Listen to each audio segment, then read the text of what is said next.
talk about digestive health. It's a beautiful sunny spring Sunday here at the shroom, and I hope it doesn't disturb you too much because everybody is outside with their lawnmowers, mowing the grass, enjoying the sunshine, and I am itching to get out there and plant our new lavender plants to decorate the shroom later on this afternoon. But first, let's talk about why digestive health is important. We tend to think of digestive health as being separate from many aspects of our health. If we have a headache, well, that's probably nothing to do with our gut, right?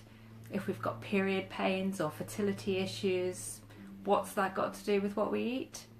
If we're feeling low or grumpy, well, again, that's got nothing to do with our digestive system.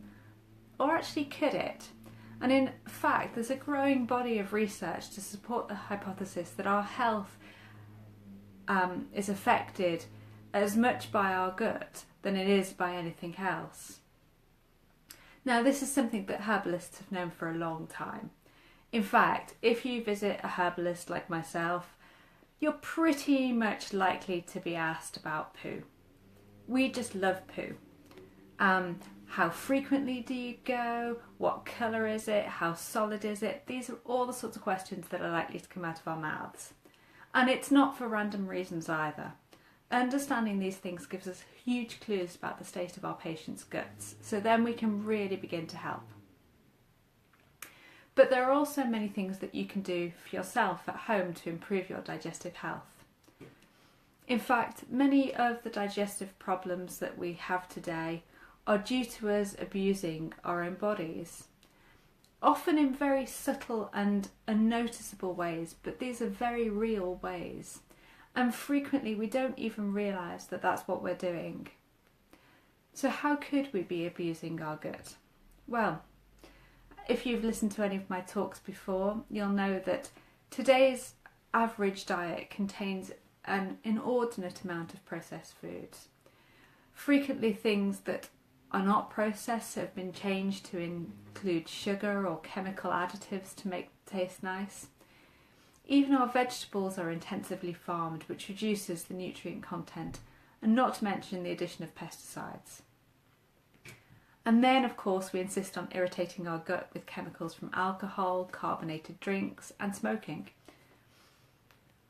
We've been told that fat is bad for us, and sugar is good. Yet research tells us that sugar increases the amount of inflammation in our body, which can contribute to many different health conditions, and also it even promotes cancer cell growth. Really, is it any wonder that digestive complaints are on the rise when it's difficult, and not to mention very expensive, to eat a good, fresh, balanced diet? So what should we be doing to look after our gut?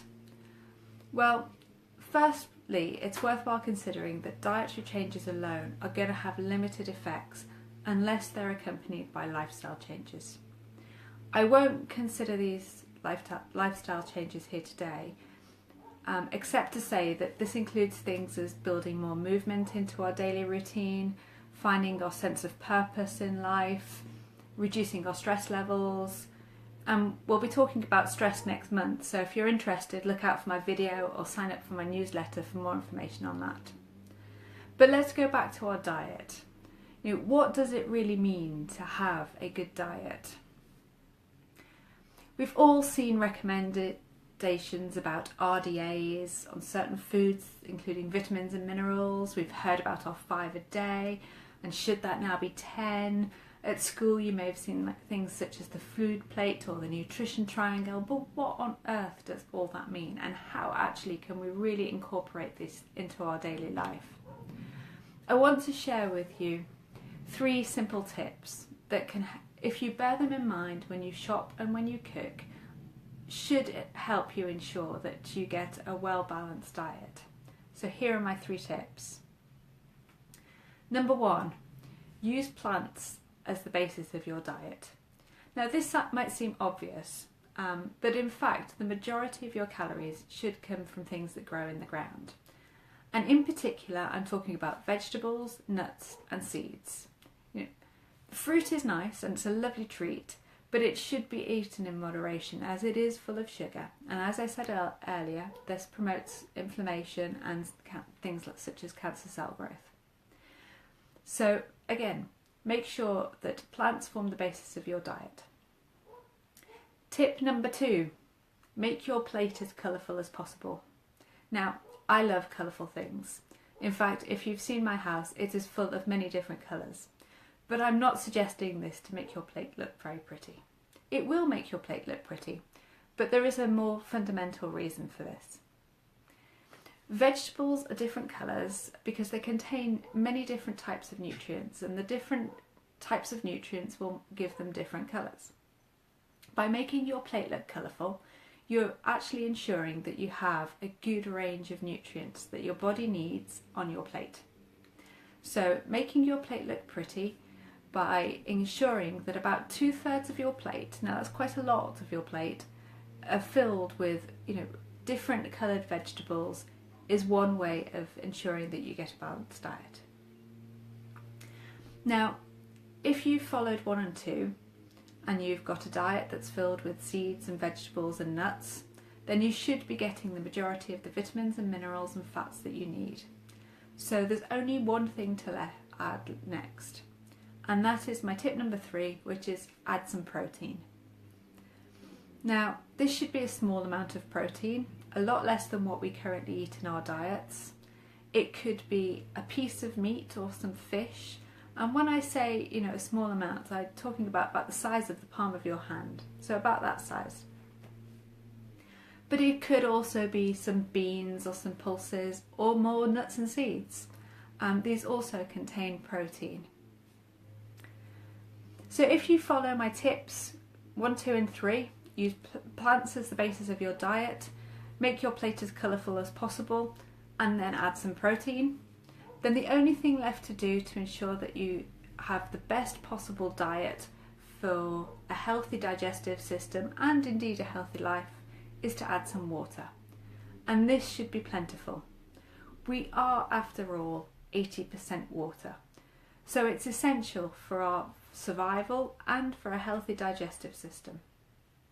If you don't like the taste of water, and I know that some people don't, then you could try adding some lemon and mint, or some cucumber, or even some lime, or even if you have some warm water with a bit of fresh ginger in it, anything that can sort of make the taste of the water a bit nicer to get that water in you. Because you need it, because as it contributes to transporting all those lovely nutrients that you've got in your diet round our body, and then helping your body to eliminate all the waste products and toxins that it needs to eliminate. Okay, so we've talked a little bit about the very basics of maintaining a digestive system, and indeed a good healthy life. But what happens when things go wrong? Problems of the digestive system range from mouth ulcers, yes, the mouth is part of our digestive system, through to stomach ulcers and indigestion, irritable bowel syndrome or IBS, through to constipation and flatulence, with many more serious conditions in between. And as I mentioned earlier, even depression and cancer can be influenced by the health of our digestive system. Now, I would be doing you a terrible disservice if I was to say you could listen to this talk and it would solve your digestive problems. If you are having issues, the best thing I can do is to suggest that you consult a herbalist or other medical professional. There is a great range of herbs that can really help, and it is essential that you get the best medicine that's tailored for you. That said, there are a few things that you can do at home to aid some minor ailments, and let's just talk about a few of them. The first I'll kind of group together, although I recognise that actually these are two separate conditions, and that is indigestion and reflux. These are really common issues in our today's society. We have such rich diets that our bodies are just not evolved to be able to cope with.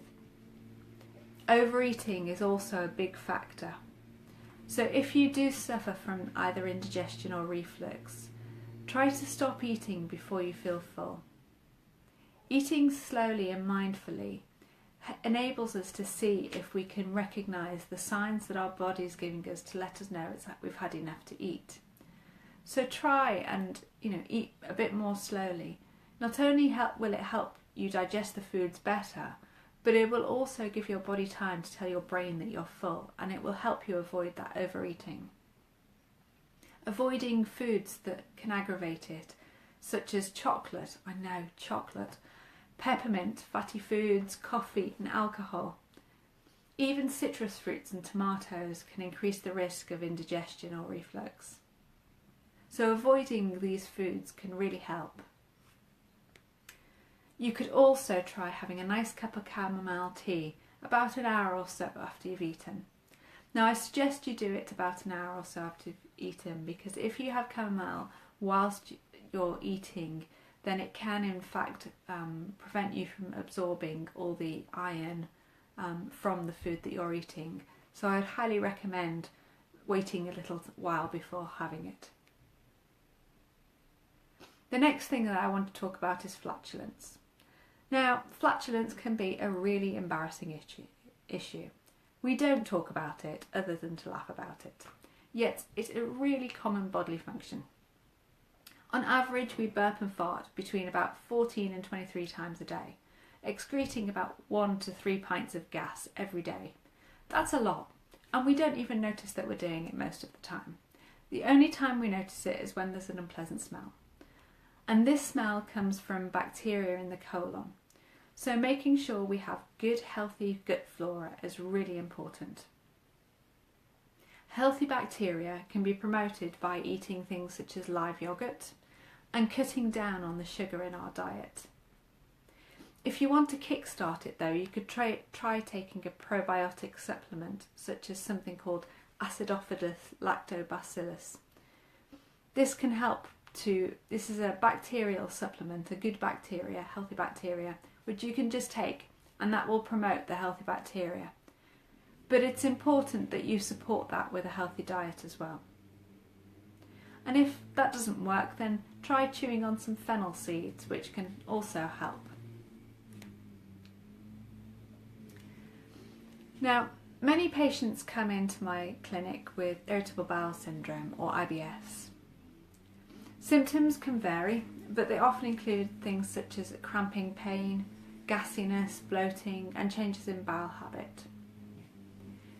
If you are suffering with any of these symptoms, it is essential that you get checked out by a medical professional to rule out any sinister causes. If IBS is suspected, then herbal medicine is actually a great option. There are many herbs that can help support IBS. But perhaps you could try maybe some chamomile or some peppermint tea at home. After all, the Moroccans use peppermint tea as a digestive, so it could help you. Before we finish, I just want to add a note on the humble herb chamomile. Chamomile is such a beautiful and underrated herb. It's very gentle, and yet it's very powerful. It's even safe for children to use.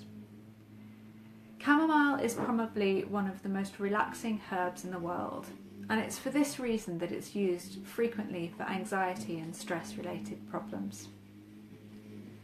But it doesn't just relax the nervous system. It also relaxes the digestive system to relieve symptoms such as gas, colic pains, and even ulcers. It's also a wonderful late-night tea to aid sleep. As I said, it's safe for children as well, and you can even add it to baths for anxious children or teething problems in babies. A hot cup of chamomile tea is a simple yet effective way to reduce indigestion, as it calms inflammation, and it can also help with things such as gastritis and stomach ulcers. It is really important that you source good quality chamomile flowers to make a therapeutic tea. If you want more tips on what you can do with chamomile, please sign up for my newsletter at thelivingherb.com. So there we have it.